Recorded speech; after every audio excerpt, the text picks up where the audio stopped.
afternoon, fellow Nebraskans. I'm Doug Bereiter. It's been a long time, but some of you may remember that I served in the legislature and 26 years as a congressman from the 1st District before I led the Asia Foundation in its 17 offices in Asia. I have the privilege of co-chairing the Nebraska Advisory Committee of the GLAC, the U.S. Global Leadership Coalition, with Ben Nelson, Senator Ben Nelson. The advisory committee, as you may know, involves about 100 Nebraskans from the business sector, the education sector, humanitarian sector, civic leaders, and veterans. And the whole purpose is to try to improve, sustain, emphasize the importance of U.S.'s global leadership role. I think everybody realizes that what we do abroad in diplomacy and development has a major impact in a positive sense on our own economy, on our national security, and it helps promote Nebraska values and American values abroad. So thank you for your participation. We're going to have a video discussion today with our congressman from the 2nd Congressional District, Don Bacon, and I hope all of you will enjoy and benefit from that, as I'm sure you will, and take that information, share it with your friends, your colleagues, your family, and that will be an important step forward for all of us and for our country. So I'm not going to turn it over to Alex Grant. He is the National Outreach Director for the USGLC. Alex? All right, thank you so much, and good afternoon, everyone. I'm Alex Grant, as the Congressman said, the National Outreach Director for the U.S. Global Leadership Coalition, and it is an honor to be with our special guest here today, Congressman Don Bacon, who we will formally welcome in just a minute. I want to thank the members of our bipartisan Nebraska Advisory Committee, co-chaired by Congressman Doug Bereiter, who you just heard from, and Senator Ben Nelson, who helped make today's program possible. We greatly appreciate your support and leadership. I also want to thank Cargill, who serves as the chair of USGLC's Heartland Initiative. We are so proud to have their support as we host conversations like this throughout the Heartland.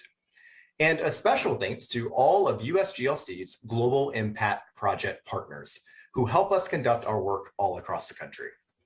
Now, at the USGLC, we bring together a diverse network of businesses, humanitarian organizations, military veterans, faith-based leaders, and foreign policy luminaries.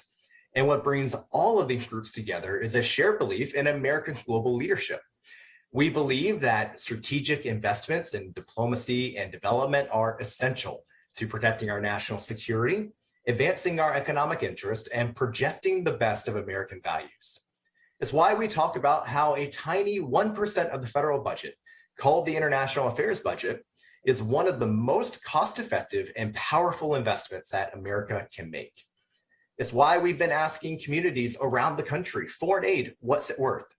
Diplomacy, what's it worth? Funding diplomats and embassies around the world, support for our key allies, including working with our NATO allies to meet the needs of the Ukrainian people and helping them fight back against Russia's unprovoked war. Feeding the world, what's it worth? It's tackling the emerging global food crisis and preventing malnutrition in kids and other vulnerable communities around the world. And global health, what's it worth? Our efforts to lead the global response to end the COVID-19 pandemic and invest in preparedness to stop future pandemics from wrecking the global supply chain. It can be a challenge to see past the current headlines of global crises, but we get an incredible return on our investment for the small expenditure. And we have seen tremendous progress over the last several decades.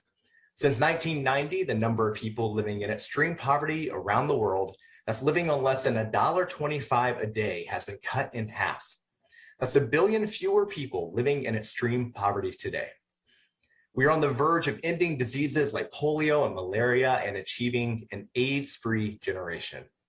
And today, the fastest growing economies are in the developing world, and American businesses are taking advantage of those opportunities.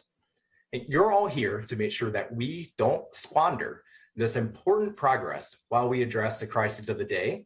And I thank you for being a part of our journey to build a better, safer, more prosperous world. We are incredibly fortunate to be joined by a true expert in these matters to help us think through all of this and to introduce the Congressman, I want to welcome State Senator Rita Sanders to the stage. Good afternoon, U.S. Global Leadership. It's great to be here. And it is indeed my pleasure to introduce Congressman Don Bacon. Don Bacon and I go back quite a ways as soccer parents out on the soccer field on cold and windy days to his return back to Offutt Air Force Base as the commander. At that time then, I was the mayor for the city of Bellevue, so it was nice for us to both be in leadership to tackle on some of the projects coming our way. First project was the 2011 flood, which was a historical 50-year flood. And together we bagged about 400,000 sandbags for our community. So from sandbagging to work that I was asked to do with the Filipino community, sort of a global outreach. United States had the Bells of Balagiga, and I'll let Congressman Bacon expand on that if he'd like. And we returned them within a year back to the Philippines, who are our allies. I then worked for Congressman Jeff Fortenberry, and that led us to even working closer together. And now, as I am a state senator, it's great to have Congressman Don Bacon on the Defense Authorization Committee and Armed Service Committee. And which leads me into introducing this great guy. Congressman Don Bacon serves on the Armed Service and the Agriculture Committee and is a leading voice when it comes to advancing America's global leadership and protecting our national security. From his work in Congress to his 30 years of service in the United States Air Force to his travel abroad, he knows firsthand why we must invest in all our tools of national power, development and diplomacy, and defense to keep America safe, secure, and prosperous. In 2019, the U.S. Global Leadership Coalition had the honor to host Congressman Don Bacon for a conversation in America's role in the world and why it matters to Nebraska. We are grateful you are joining us, Congressman Bacon, and we look forward to hearing your thoughts and how we can strengthen America's global leadership. Thank you. Thank you, Senator Sanders. Senator Sanders, I appreciate you. We do go way back. And she mentioned the Bellaging of Bells. These are bells that were confiscated around 1900 during a war in the Philippines. And there's a long story there, but we confiscated these bells as sort of like war trophies. And since the 70s, the Philippines made it a #1 priority to get it back. So they worked on it for like 50 years. But Senator Sanders and I did it in 1 year. And so we got the job done. So it's a good story. Lots of progress there. And thank you, Senator Sanders, for the introduction. And thank you, Congressman Bacon, for being here with us today. I can't tell you how much we are appreciative of your time and support. And we're going to start off today by discussing some of our most pressing global challenges and opportunities. And then we're going to open it up to a few of our Nebraska state leaders to weigh in with some questions for you as well. But let's start off with Eastern Europe, because the effects of Russia's unprovoked invasion in Ukraine are felt far beyond its border. More than 4.5 million Ukrainians, nearly 10% of the country's population, have fled the country since the invasion began, and 6.5 million more have been displaced within Ukraine. Livelihoods and homes have been destroyed, access to food and medical services remain limited, and creating one of the largest migration crises in Europe since World War II. These compounding crises may tip 1.7 billion people worldwide into poverty and hunger. And the crisis has refocused Americans on the importance of engaging abroad, because events overseas greatly impact us here at home. And Congressman, you are very engaged in the Baltic region, Estonia, Latvia, Lithuania, currently co-chairing the House Baltic Caucus. And recently you introduced a bipartisan Baltic Defense and Deterrence Act to improve the defense capabilities of the Baltic countries and to create an initiative at the State Department to generate new security and economic ties to the region. Why do you think it is important that America continue to lead globally in Eastern Europe? And more specifically, how do American investments in Ukraine and in the Baltic countries protect our national security? Congressman. Well, thank you, Alex. I appreciate the question. Thanks again for the introduction from Rita Sanders. I really admire Congressman B. Ryder, who was on earlier. I think he's a great role model for how to be a congressman. So my hat's off to him. But to your question, I'd like to just maybe give a broader perspective just up front, and then we'll drill down into Eastern Europe and the Baltics. As I look back from World War II till now, we've had 3 or 4 key milestones, and I don't even know if that's the right term, that's really changed the world order at the time. So after World War II, we ended up in this environment where it was the Soviet Union and America at odds, the Cold War, and that really defined the world environment for decades. Then when the Berlin Wall fell, we got into a different world order. I'm just call it world order for lack of a better term, but it became a unipolar moment where America was very dominant. And I would say 9/11 changed that paradigm. We're still a unipolar world, but then you have this global transnational threats that the world had to focus on. But by and large, the major countries followed international rules. There was a sort of a security impression that we all had that we could count on the major countries following, the rules of the road. Well, Russia just threw that out the window. They basically just said, if you're smaller than us and you're on our border, or if we can get away with it, we're going to invade you. Might makes right. You're seeing a giant bully on the stage now. The whole world is threatened by this, whether they realize it or not. Ukraine's paying for it right Good. now. I'm sorry. I'm in the middle of a call right now. Can you come back in an hour? With Nubco. Oh, hey, Max. Sorry. Nate's working 2 things at once. That's okay. Technology, right? But the point is, some countries might not realize that the world's changed, but it has. And Russia's a threat right now to all of its neighbors, and a threat to us because we have an alliance with many of those neighbors with NATO. And so this brings us to the Eastern Europe with what you're talking about in the Baltics. It's going to take America's strength and voice to deter this bully. If we don't stand up to the bully, he's going to invade somewhere else. It may be the Baltics, it could be Poland, it could be Georgia. I'm not sure where it could be, maybe Moldavia in that area. There's a lot of different options, but there's no doubt that Putin, if he thinks he can get away with it, he will. And there's only one way to deal with a bully. You got to stand up to the bully. And we don't want World War III. I don't think it's smart to have troops in Ukraine or American air power. But I think we can do everything short of that to help out the Ukrainians. And my perspective of the administration is they've gotten there, but it's slow. They're always behind where they need to be on providing these weapons. And some of the quality of the weapons, they've been slow to get those to them. Quantity of some of the weapons have been good, but we need to provide the Ukrainians anti-shipping missiles, which we have not. Now, they've developed some of their own. I think the British have helped there.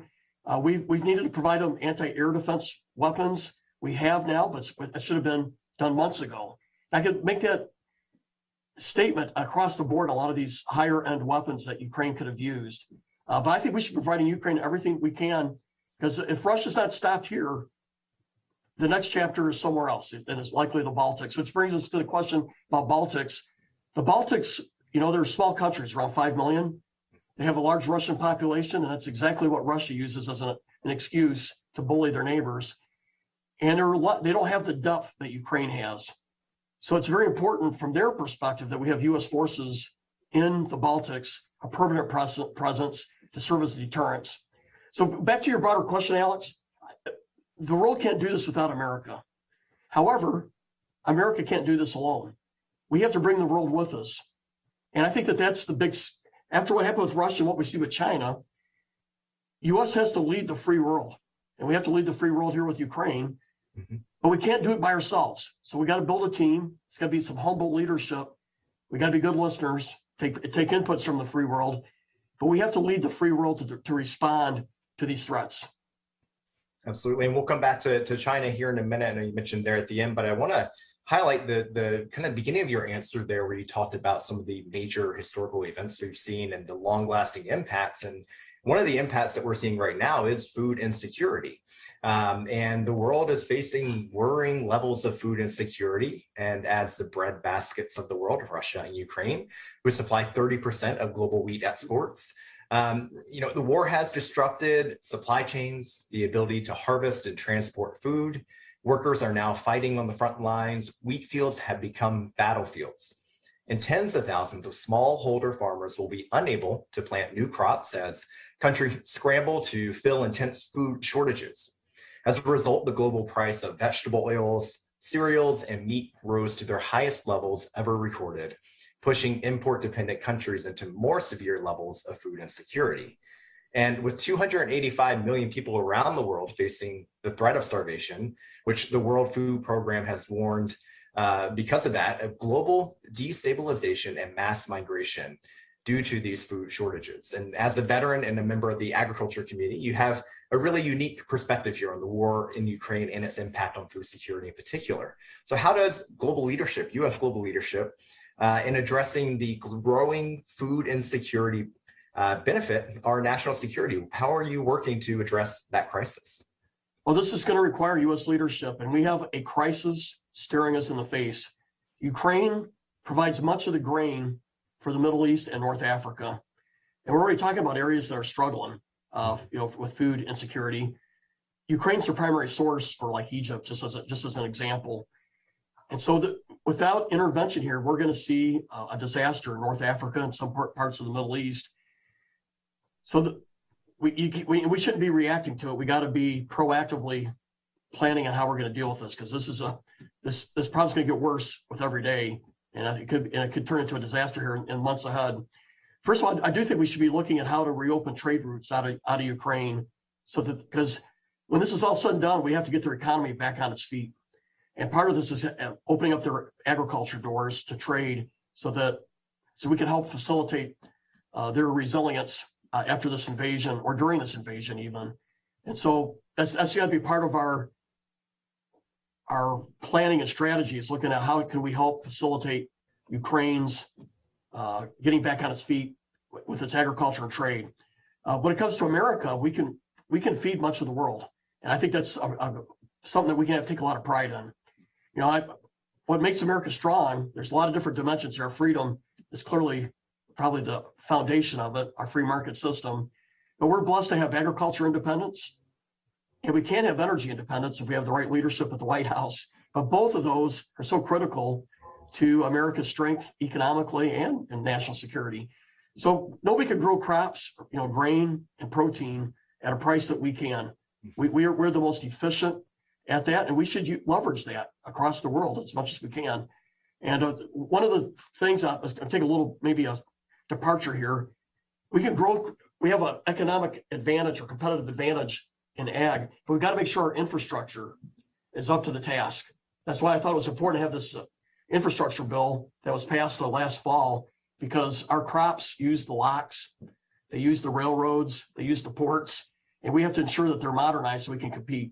But this brings me to really your question. I think we should leverage our agriculture production capabilities to help step in and fill this gap, while we're also trying to help Ukraine get back on its feet. And this is going to take some diplomatic work as well, because this can't be America alone. I mean, Canada has some great capabilities there. We got Argentina and Brazil too that can help fill some of the needs in the Middle East and North Africa here.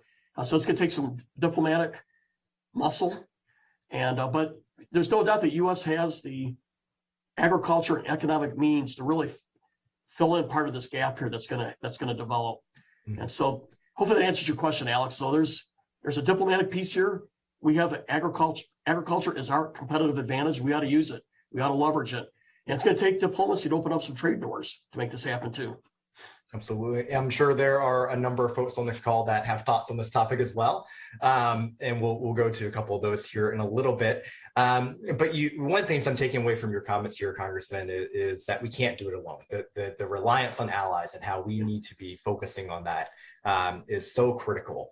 And when we talk about competition, as you mentioned, and I mentioned China earlier, competition with China is ramping up around the world, even as America remains focused on Ukraine. And it's clear that as Russia continues threatening democracy and as China competes with the US around the world, being nimble is more important than ever to balance multiple and emerging threats. And last year, you co-sponsored the bipartisan Taiwan Peace and Stability Act to strengthen US support for Taiwan and support US global leadership in Asia by promoting peace and security.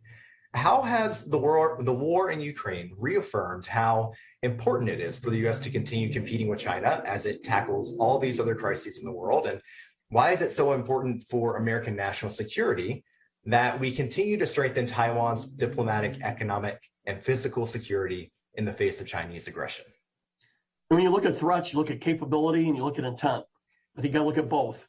Mm-hmm. Russia has surely shown they have the intent with what they've done with Ukraine, right, and they have a lot of capability. I mean, their nuclear strength is probably the most modernized nuclear force in the world right now. They've modernized ahead of us, frankly, in their nuclear force. But surely they've shown some limitations on their conventional military side with the setbacks they've had with Ukraine, which is a real tribute to them.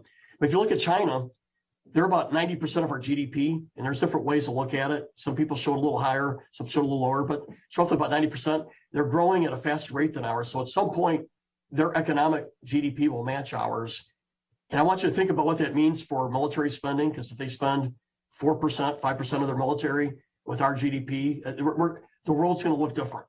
And China's a superpower over 10, 20, 30, 40 years from now, coupled with the fact that if the world's currency goes to them, we're talking about a totally changed strategic environment. And I think we need to be cognizant of that now so that we can do the things that we need to do to remain the world's leader, which means we have to develop an alliance system, which we have that structure with NATO. We have these alliances with Japan, but we got to build on it, frankly. I'll go back to the first question. The world right now requires leadership out of the United States with a free world, but we can't do it alone. So we're going to have to develop a team of free nations with humble leadership, but with us leading it, because that's what the world's demanding. Mm-hmm. If we don't lead, Russia and China will pick countries off one or two at a time, and we will be at the end in a much more vulnerable situation standing alone. It's much better to head this off early with strong leadership and strength from America. So when it comes to Taiwan, the first day of the war, it's too late. If China invades, day one, deterrence has failed, and it's a strategic failure on our part that it happened. Deterrence starts right now, which means that we have to ensure Taiwan has anti-shipping capabilities, anti-air capabilities. We should be ensuring that Taiwan has the niche abilities to stop a Chinese invasion. I'll tell you, day one of the war, it's going to be ballistic missiles hitting Taiwan, trying to hit strategic targets, and then they're going to come with air power, and then they're going to come in with their amphibious attacks. So we have to ensure that Taiwan has those capabilities to defend against that. Mm-hmm. I also think it's important, to your point, Alex, in your question, that we help Taiwan get a better spot in the world diplomatically. Like they should have a seat with the WHO. There's other international forums that we should ensure Taiwan has a seat at the table. China's not going to like it, but I think it's a failure that Taiwan, for example, is not helping us out with the World Health Organization. They would have a good voice. They have 24 million people. They have shown a strong resilience with the COVID. We could learn from them. And I've traveled there for a week. I've met their president twice. I've met their minister of defense, their foreign minister multiple times. I think their voice could be invaluable with us. In fact, the fact is they would be a strong partner with us as a voice. I mean, they're economically very strong. They're very potent economically, and I think U.S. can benefit from this close relationship with Taiwan. So when it comes to Taiwan, I would be focusing on giving them those niche capabilities. I'll try to get them better integrated to where we can in some of these international organizations. And I heard something the other day that bothered me. The administration called Taipei the Chinese city of Taipei. We got to make clear that Taiwan, we have to be more clear that we do not see Taiwan right now as a part of China. We don't mind peaceful integration if it's free, if it's democracy and freedom, but it can't be a hostile takeover. And I thought the administration failed in and have a little moral clarity on this with Taiwan this past week. Well, certainly a contentious and complex issue, and appreciate your leadership here. I want to bring in some of your constituents here to the conversation, and I want to start off with Nate Bloom, who I'm sure has thoughts on your food security question from earlier and some additional thoughts there. So Nate, we'll welcome you to the stage. Hi, and thank you very much. Congressman Bacon, pleasure to be with you again. Thank you. Special thank you to your staff. I spent a significant amount of time in your office in DC last week. So thank you again from on behalf of Nebraska sorghum farmers for everything that you do. A couple things that I'd like to talk about in regard to food security in particular. Let's start with appointments at USDA. I was in meetings at USDA for the Ag Trade Advisory Committee plenary session last week in DC. I understand that they have a new candidate for the Undersecretary of the Foreign Ag Service. They've gone through two that haven't made it through the ethics hoops, and they're hopeful that the third will.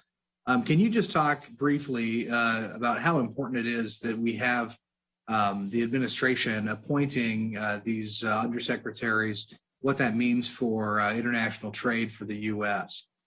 And then if I can add just a couple of things there, as we talk about aid for U.S. farmers in helping to mitigate the food crisis internationally, I do want to bring to your attention the fires that we've been seeing in Nebraska over the last couple of weeks. Southwest Nebraska right now, which is the heart of sorghum country in Nebraska, lost as much as 130,000 acres to fire just over the weekend. The problem is, though, as far as assistance to farmers, because there are no crops planted yet, this is not an issue where crop insurance is going to help. And as we've seen in disasters like the flooding in 2019, federal assistance generally covers structures and infrastructures in cities, but not cropland. I've heard that we could lose as many as 30% of our farmers in Southwest Nebraska who can't rebound from this unless we can find some way to provide assistance. So I just wanted to bring that to your. Well, thank you, Nate. I appreciate educating us all what you're seeing in Southwest Nebraska. And so that's some added information for me. So I'm grateful for it. And I think the governor and the state will have to look to see if we can declare a national emergency, then try to leverage that into some aid. Back to your question on the foreign trade or the trade representatives and the undersecretaries, the two top positions for trade are vacant right now. And that's a failure. I think it has a direct impact on our economy here in Nebraska and the Midwest. We're an import nation right now when you put it all together, but in the Midwest, we're actually an export region of our country, and Nebraska is an export state. We definitely benefit with our exports and our trade, whether it's beef, it's ethanol, corn, sorghum, as you mentioned. I think China's been buying a lot of our sorghum as an example there. So we have to have these positions filled to advocate for the Midwest and for Nebraska in particular. And if we don't have that, we're lacking that. And I've seen a lack of attention in the administration on trade. You hardly hear them mention it. It's not the top of their priority. But we need to have those voices in the administration for our Midwest and Nebraska economy. So it's critically important to get these two positions filled, particularly the one you mentioned, but there's two open spots there. And we need to pressure the administration to get it right. Thank you very much. I very much appreciate that. And then one last tack on as we talk about the global food crisis that we see coming, or is maybe already here in places like Egypt and countries in the Levant. We feel there's an incredible opportunity for sorghum to help mitigate some of that crisis, some of the dependence on wheat. And we are actively planning actually trips to some of those countries this summer to provide cooking demonstrations and consumer education to influencers in those countries to help them understand that there is another grain that can help mitigate their crisis. Mm-hmm. I appreciate that. When I went on a tour with Nate, I tried a whole bunch of stuff that had sorghum in it. So I was well educated by the time we were done. But when I go around the state, there's 3 or 4 key issues for Nebraskans. Trade is one of them. The more trade we have in exports, that's a direct economic impact on our state. And we need leadership in Washington that helps open up these doors and negotiate on our behalf. And so it's very critical to have those 2 positions filled. And just to give everyone a number here, in 2019, agriculture exports totaled $6.3 billion for the state of Nebraska. It's an incredible. We have about 170,000 jobs tied to our exports. It is here in Nebraska. So a remarkable impact that has to be protected and strengthened. So I want to go to Mayor Moaning here to talk a little bit about bipartisanship. And I know he has a question on that for the congressman. Good to see you, Mayor. Congressman, always good to see you. Thank you for your service to the people of your district and to the state of Nebraska. My questions have to do with bipartisanship. And while there are certainly policy differences in Washington, no doubt, for the most part, we're seeing fairly strong bipartisan agreement on the Ukraine. Across party lines, we've come together, again, for the most part, to defend shared democratic values and support relief efforts in the region. So 2 questions. Can you speak to the importance of bipartisan cooperation on Ukraine and how you are fostering bipartisanship in Congress around this issue? And 2, how can Congress leverage this bipartisan momentum in addressing other global challenges? I appreciate the question, Mayor. Just, big picture, our system of government was built to demand consensus.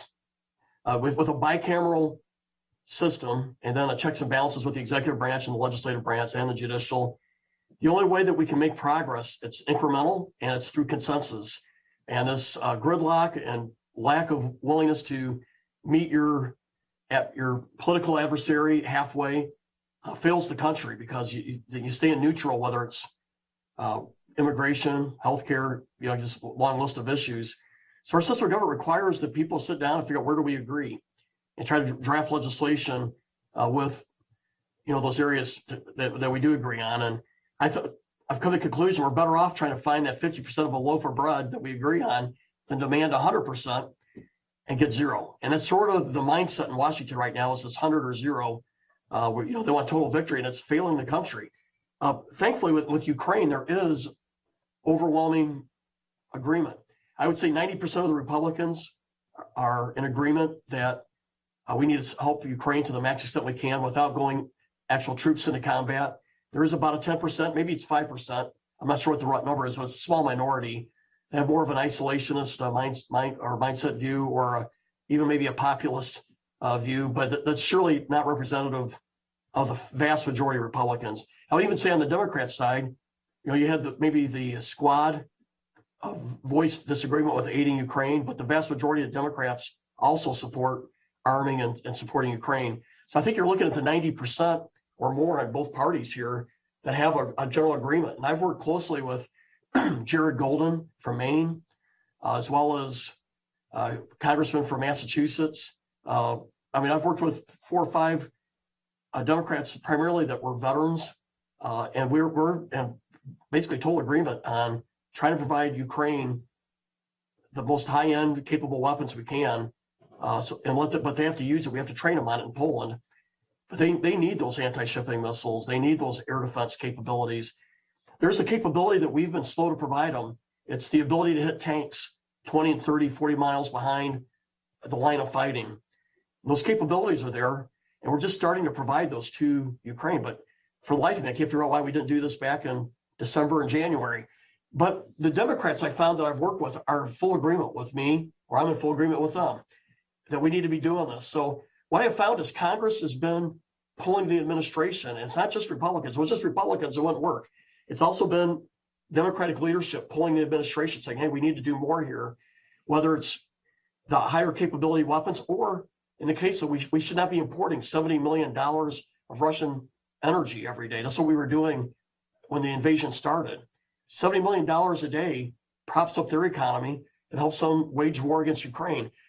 If it had just been Republican leadership speaking up on us, we would still be importing Russian energy. But the fact that folks like Steny Hoyer and a lot of Democrats said this is unacceptable and told the administration they were going to vote to stop this trade, that was huge, because the administration really did not want to stop that energy import.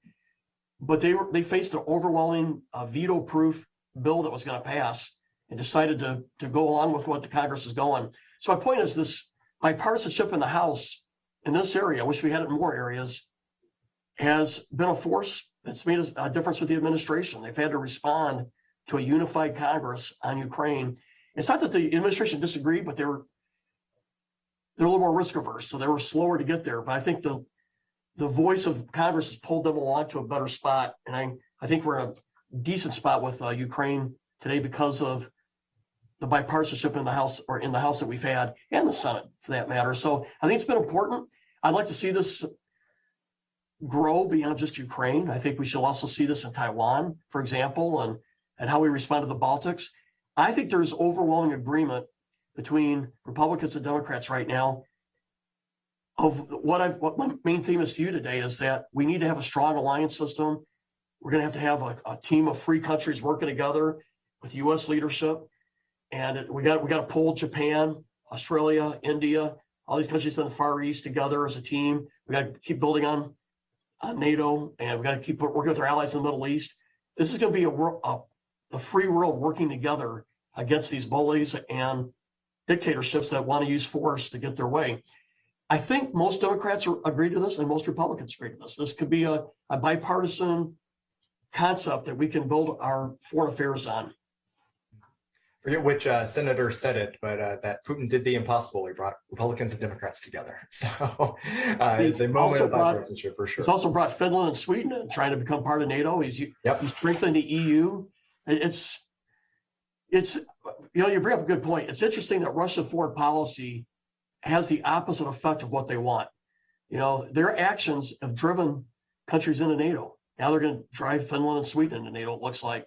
China's actions in Hong Kong has strengthened Taiwan's resolve to remain free and to seek stronger ties with America. Before the Hong Kong thing, they were divided which way they want to go, but their actions and China's actions in Hong Kong had an adverse effect on their strategic goals.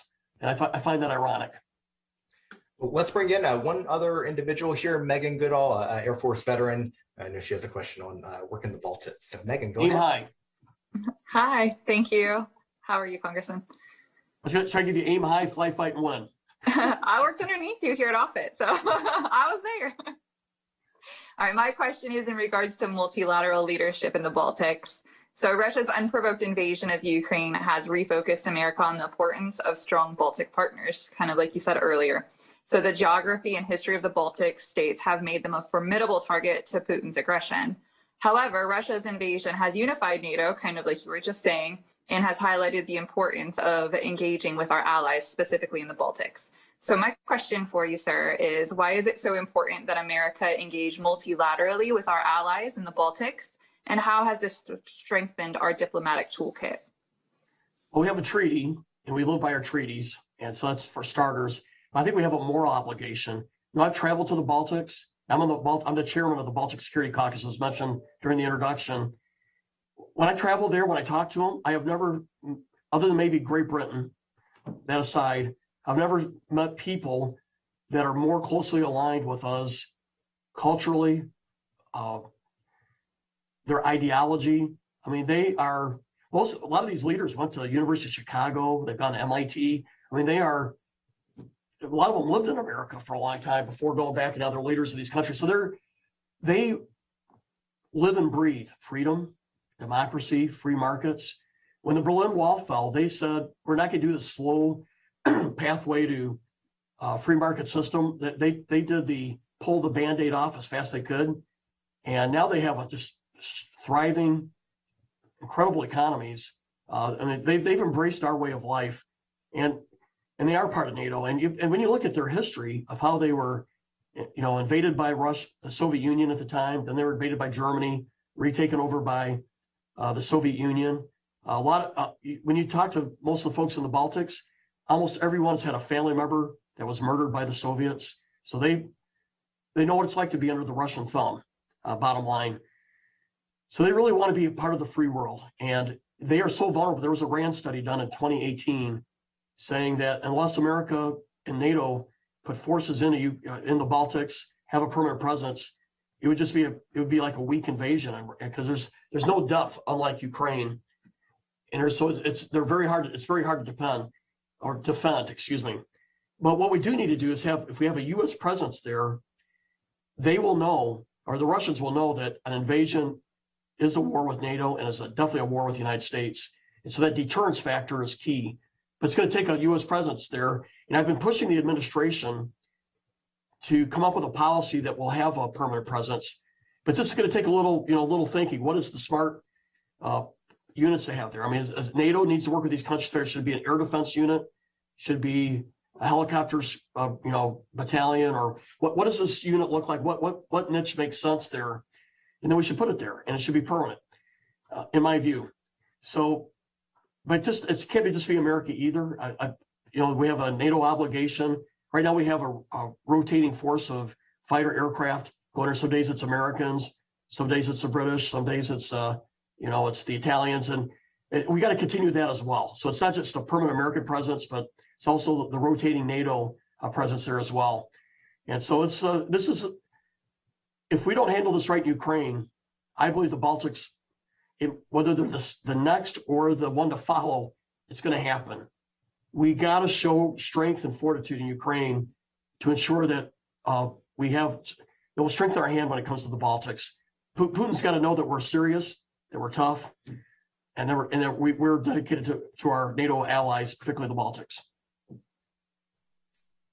Thank you, Congressman. And with all of our conversation here being focused on Eastern Europe and the issues that we're facing there, we can't forget that 8 months ago, the Taliban took over Afghanistan, creating an economic crisis and political instability that drove more than 1 million Afghans from their homes. More than 75,000 have been brought to the U.S. and resettled in communities across the country, including in Nebraska. And you've been working hard in Congress to support Afghan refugees. By partnering with the Refugee Empowerment Center, your office has worked countless hours to get the names and contact information of hundreds of refugees to bring families home to safety in your state. With the focus currently on the refugee crisis in Eastern Europe, why is it so important for Nebraskans that America continue to stand ready to aid Afghan refugees, and how do these efforts continue to benefit your state's national security? I just want to take a moment to thank, we had 3 members who worked 18, 20-hour days for about a month, maybe longer, trying to help get people out of Afghanistan, particularly those who served in American units. Colonel Ungerman, who's a retired colonel in our office, put his heart and soul into helping get people out. He wasn't 100% effective because he couldn't get some out, but he had some wins, saved some lives. There was people there that probably would have been murdered if he couldn't get them out, and he really worked hard to do so. So very grateful to his leadership. We had several other folks helping him out, and it was a priority, in August and September. That was our big focus area. And it was heartbreaking. I'll tell you, I don't know if I've ever been as angry at a foreign policy decision as I was then. I deployed 4 times, spent 30 years in the Air Force. I commanded units that were there for over a decade and a half, serving, flying out of Bagram. And my old unit flew out of Bagram for over a decade. And what really disturbed me was we had 3,500 troops in Afghanistan. They were in garrison. They were not actually in the fight. We hadn't taken a loss in a year and a half. Our air power, though, was very potent. We could get bombs on target in 15 minutes to help out the Afghan army if they were in contact with the Taliban. We also had some very capable Afghan pilots that we trained, and they were very effective in providing close air support to the Afghan forces. But in July, when we pulled out our air power and we pulled away our mechanics from the Afghan Air Force, it seemed obvious to me we were going to see a sudden collapse. Now, the administration was going to last 2 years, but it lasted 2 weeks. The Afghan forces were used to our air power and Afghan air power, and they were not prepared to fight toe-to-toe with the Taliban without the air power. So it was really heartbreaking to see what happened.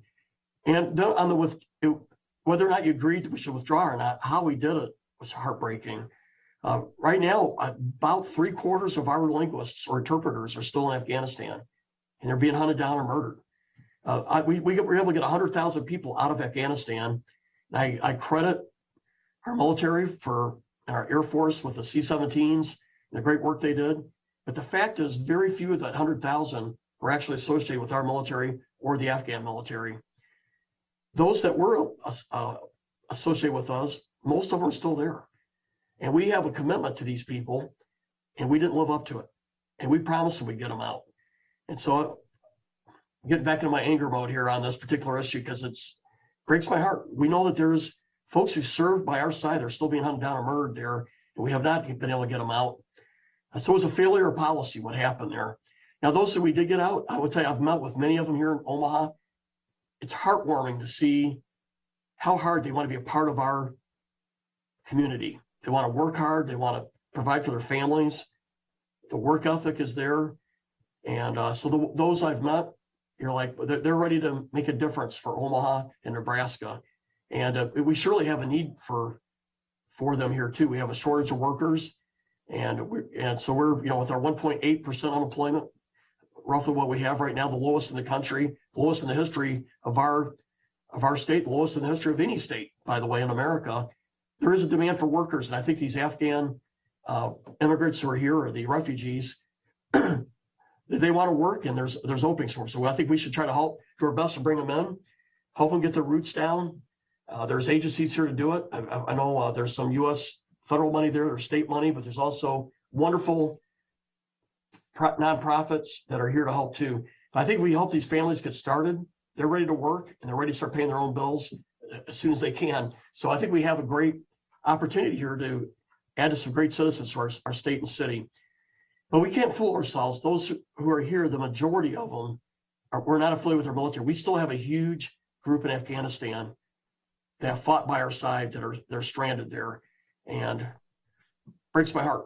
And I don't think we can't take our eye off it. We can't forget that that's the reality, and that we got to keep our eye on how do we get the rest of these guys out. Right. Well, thank you to those on your team, and really the countless number of congressional staff members, nonprofits that were working during those months to get as many people out as they possibly could, and saved many lives. And the common theme here that coming through is the balance of military and diplomacy, and how they need to interact with one another and they support one another. And last month, our regional combatant commanders testified before Congress. They highlighted the critical role that our diplomats and development experts around the world are playing. And you, as currently one of the highest ranking veterans serving in Congress and a member of the Armed Services Committee, know this all too well. And how have you seen America's development and diplomacy programs complement our nation's military and serve as that smart investment for our national safety and security?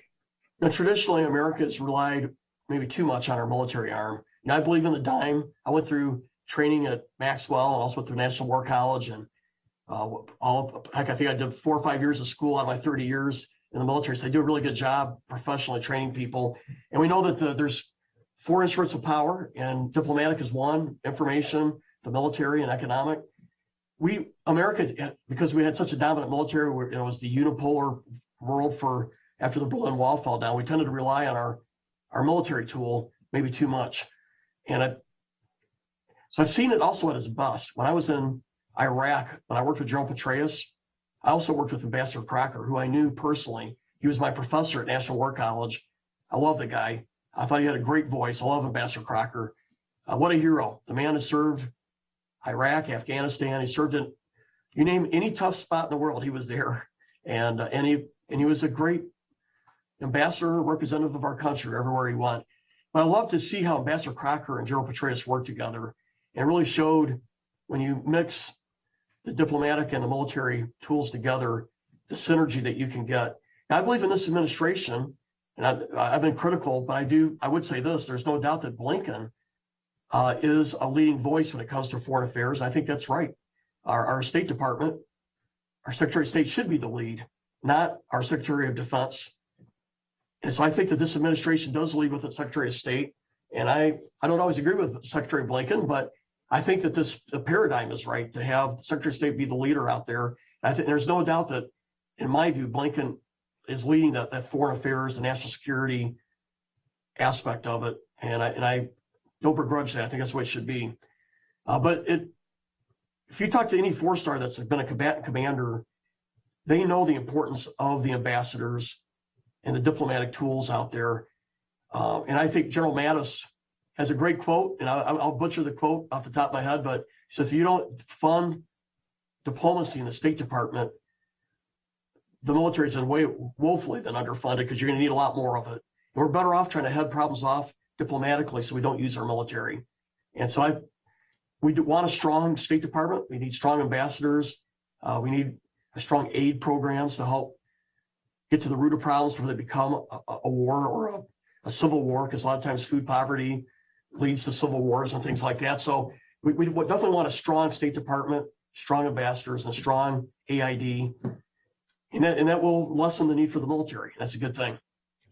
We've had the pleasure of hosting General Petraeus and Ambassador Crocker at events, and they echo what you say. Their partnership together was really remarkable, and the work they did, really, it saved American lives and it protected our country. So we owe them a debt. I can tell some good stories when I was there in 2006 and 2007, but I'll save it for another day. All right, we'll hold you to that. Well, I want to make sure we end up on time here, and I have one last question, and that's really just thinking more broadly, because over the past 2 years, we have been making the case at the USGLC of why U.S. leadership matters both at home and around the world. And between Russia's invasion of Ukraine, the rise of China, the humanitarian crises, we are reminded how interconnected our lives are with the rest of the world. In your words, what's it worth for us to invest in our diplomatic and development tools at home? And what's it worth to Nebraska for America to lead globally and commit to diplomacy and development? Short story, we are the indispensable nation, but we can't do it alone. And you put those two things together, you need a strong State Department, strong diplomacy, because if you're going to be indispensable, you need U.S. leadership. But if you can't do it alone, you need a strong State Department, strong U.S. leadership, because you got to build a team. And a team that involves countries like Great Britain, Australia, and Japan, but also smaller countries like the Baltics, folks in the Middle East. It takes a strong diplomatic effort to put this team together. I'll just give you a case in point. If we don't have a strong diplomacy, you're going to see things like we saw in the Solomon Islands this past month, where they signed a treaty or agreement with China. Mm-hmm. We need to be there competing with our diplomacy and economic levers to help countries like Solomon Islands stay aligned with America and not with China. And we see China's using its money to try to buy its way into these countries. And they're buying ports, they're buying airfields. And over time, that's going to provide a pretty big threat to us. So what does it mean to Nebraska? Our world is a better place when America's values are dominant. When it's freedom, when it's protecting human dignity, when we're talking about rule of law, these are values that make for a safer world, and it improves our safety here in Nebraska. If America sticks its head in the ground and develops a more isolationist mindset, China and Russia will fill that void. And at some point at our doorstep will be those threats and those values that we abhor. And so for have a freer and a safer world, we need a strong State Department, a strong diplomacy to defend our values globally. And then I'd say when it comes to more financial, we are an export state, as I've already mentioned. We need a strong State Department, strong trade representatives to leverage our competitive advantage. And we will prosper if we have a strong people leading those efforts. We'll have direct economic impact for Nebraska. Well, thank you, Congressman. It's clear why you are becoming such a leading voice on these issues. And thank you so much for your time here today. I want to turn it to my colleague, Zane Franciscato, who is the reason we were able to come together today. Zane, please come up here, share with folks on how we go from here and how we can continue to be engaged together. Of course. Thanks, Alex. And thank you, Congressman Bacon, for your leadership and today's engaging conversation during these turbulent times. I'd also like to thank Congressman Beerider and Senator Sanders for kicking off today's program, and Mayor Josh Moaning, Nate, and Megan for your timely questions. I also need to take time to thank all of our Nebraska Advisory Committee members and Veterans for Smart Power who joined us here today. We're so appreciative that you joined this conversation, to thank Congressman Bacon for his support of America's global leadership. I think it's important to thank your members of Congress and share your positions, as it's crucial to keeping America's leadership around the globe strong so that we can continue to protect our economic interests, our national security, and of course, protecting human dignity, as the Congressman just mentioned. Your voice is but one of many in USGLC's national bipartisan coalition, and it makes all the difference. Alex, as I mentioned some upcoming events, you don't want to miss out on USGLC's Global Impact Forum, which we're very happy that is going to be hosted in person this year. in Washington, D.C. on June 13th and 14th. So we look forward to engaging the congressman, hopefully, at that point as well. We'll be bringing together some top political and policy leaders alongside thousands of diverse voices from businesses, nonprofits, the faith community, and national security communities from across the country for a dynamic live conversation. So we're very much looking forward to that. Registration is open, and we look forward to seeing you in Washington in June. Lastly, for up-to-the-minute updates, make sure you're on our mailing list, follow us on Twitter, and join any upcoming virtual or hopefully in-person events if you're in the central region here in Nebraska that are upcoming. Again, thank you again for your support. I enjoy hearing from all of you and look forward to continuing this conversation with not only the congressman, but all of our Nebraska Advisory Committee members in Veterans for Smart Power. So with that, thank you so much and stay well.